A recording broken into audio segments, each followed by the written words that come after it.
Hello students, स्वागत है आप सभी का हमारे यूट्यूब चैनल पर जिसका नाम है सौरभ क्लासेस फॉर हिस्ट्री। मैं सौरभ आज आप लोगों के लिए एक नए विषय को लेकर उपस्थित हुआ हूँ जो आधुनिक भारतीय इतिहास से संबंधित है। आज का जो हमारा विषय है वह है 19वीं एवं 20वीं शताब्दी में भारत के सामाजिक एवं धार्मिक आंदोलन की उत्पत्ति के कारक। चलिए बिना समय गंवाए हम अपने इस विषय को प्रारंभ करते हैं। 19वीं एवं 20वीं शताब्दी में भारत में सामाजिक एवं धार्मिक आंदोलनों की उत्पत्ति अत्यंत महत्वपूर्ण घटना है।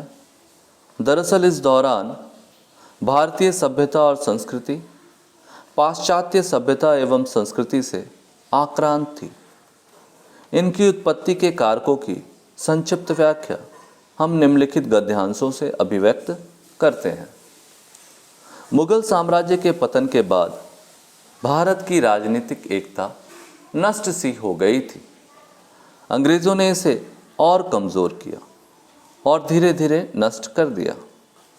जैसे जैसे भारत पर अंग्रेज़ी प्रभुत्व बढ़ा, शोषण की गति तेज हो गई। परिणाम स्वरूप भारत की आर्थिक स्थिति कमज़ोर पड़ गई। इसका भारत के सामाजिक जीवन पर घातक प्रभाव पड़ा। आर्थिक विपन्नता के साथ सामाजिक कुरीतियाँ, भेदभाव एवं धार्मिक अंधविश्वास बढ़ते गए। 1813 के पश्चात ईसाई पादरियों का भारत में वृहद पैमाने पर आगमन हुआ। उन ईसाई धर्म प्रचारकों ने सामाजिक कुरीतियों को धर्म में सम्मिलित कर हिंदू एवं मुस्लिम दोनों ही धर्मों पर प्रहार करना प्रारंभ किया। इससे धर्मांतरण की प्रवृत्ति पर व्यापक विकास हुआ। असंख्य हिंदुओं ईसाई धर्म स्वीकार किया। धर्मांतरण की इस प्रवृत्ति पर अंकुश लगाने के निमित्त अनेक हिंदू एवं मुसलमान अग्रसर हुए। इनके सम्मिलित प्रयासों से अनेक धार्मिक एवं सामाजिक आंदोलन हुए। 19वीं शताब्दी के धार्मिक एवं सामाजिक आंदोलनों के भारतीय प्रेस ने भी काफ़ी प्रोत्साहित किया। प्रेस की स्थापना हो जाने से विचारों के आदान प्रदान में सुविधा हो गई। इससे ऐसे समाचार पत्र, पत्रिकाएं, पुस्तकें आदि प्रकाशित हुई जिनमें न केवल अंग्रेज़ों के दुर्व्यवहार की घटनाएं छपती थीं, अपितु भारतीय राष्ट्रवादियों के विचार भी छपते थे। इन साहित्यिक क्रियाकलापों ने भारतीयों के प्रति अंग्रेज़ों के व्यवहार का ज्ञान कराया, जिससे भारतीयों में आत्मसम्मान की सुरक्षा की भावना जागृत हुई। इस प्रकार के प्रयत्नों से भारतीयों ने अपने समाज एवं धर्म की रक्षा हेतु प्रयत्न प्रारंभ किए। इन आंदोलनों के श्री गणेश में अंग्रेज़ी भाषा की शिक्षा का विशिष्ट योगदान रहा।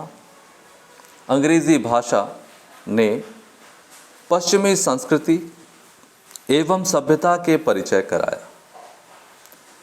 पश्चिम की स्वतंत्रता, समानता, लोकतंत्र एवं राष्ट्रीयता के विचारों से भारतीय प्रभावित हुए। मेजनी, गैरीबॉल्डी की जीवनियों उनके लिए प्रेरणा स्रोत बनी। अंग्रेजी के अध्ययन ने आधुनिक भारत के निर्माण में योगदान किया और विविध धार्मिक सामाजिक आंदोलनों का मार्ग प्रशस्त किया। पश्चिम के वैज्ञानिक ज्ञान, बुद्धिवाद एवं मानवतावाद के सिद्धांतों का भारतीय जनमानस पर व्यापक प्रभाव पड़ा। वे नवीन ज्ञान के सिद्धांतों की सहायता से अपने समाज के उत्थान में लग गए। साथ ही साथ समाज के कतिपय वर्ग यथा पूंजीपति वर्ग, श्रमजीवी वर्ग एवं आधुनिक बुद्धिवादी वर्ग पाश्चात्य विचारों को इस कारण भी अपनाना चाहते थे ताकि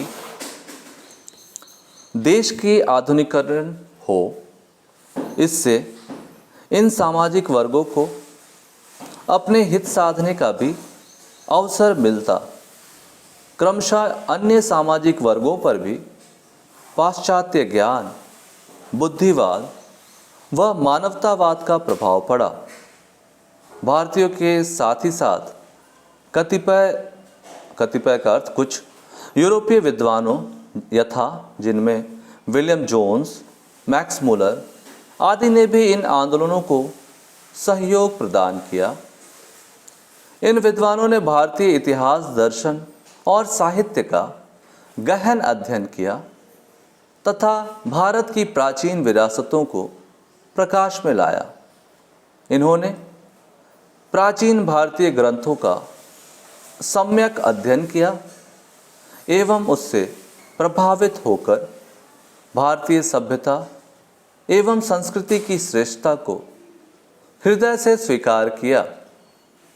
भारतीयों को जब इनके विचारों का पता चला कि पश्चिम के विद्वान भारतीय धर्म, दर्शन, संस्कृति, साहित्य और कला को इतना श्रेष्ठ मानते हैं, तब इन्हें अपनी संस्कृति पलायन का बोध हुआ। इन्हीं सब कारणों से भारत में विविध धार्मिक एवं सामाजिक आंदोलन हुए। कंक्लूजन देखेंगे, निष्कर्ष। इस प्रकार उपरोक्त अध्ययनों द्वारा हम इस निष्कर्ष पर पहुंचते हैं कि अंग्रेजी प्रभुत्व स्थापित होने के पश्चात पाश्चात्य सभ्यता संस्कृति के व्यापक प्रभाव के कारण भारतीय सभ्यता संस्कृति के अस्तित्व पर प्रश्न चिन्ह लग गया था। ऐसे संक्रमण काल में विविध धार्मिक एवं सामाजिक आंदोलन जैसे 1828 में ब्रह्म समाज, 1875 में आर्य समाज, 1897 में रामकृष्ण मिशन, 1892 में थियोसॉफिकल सोसाइटी, 1867 में प्रार्थना समाज, 1899 में अहमदिया आंदोलन, 1885 में देवबंद आंदोलन, 1819 में तरुण स्त्री सभा आदि का प्रादुर्भाव हुआ। इन आंदोलनों ने एक और जहां धार्मिक एवं सामाजिक सुधारों का आह्वान किया, वहीं दूसरी तरफ भारत के गौरवशाली अतीत को प्रकाशित कर भारतीयों को निज सभ्यता एवं संस्कृति के प्रति आकृष्ट किया। इस तरह इन आंदोलनों की मूल अनुप्रेरणा थी देश का विकास। भारतीय जनता के प्रथम राष्ट्रीय जागरण का स्वरूप प्रधानता धार्मिक था। इस प्रकार से हमारा यह विषय यहाँ समाप्त होता है। आई होप कि आपको सारी बातें सहजता से बोध हो गई होंगी। आज के लिए बस इतना ही। धन्यवाद।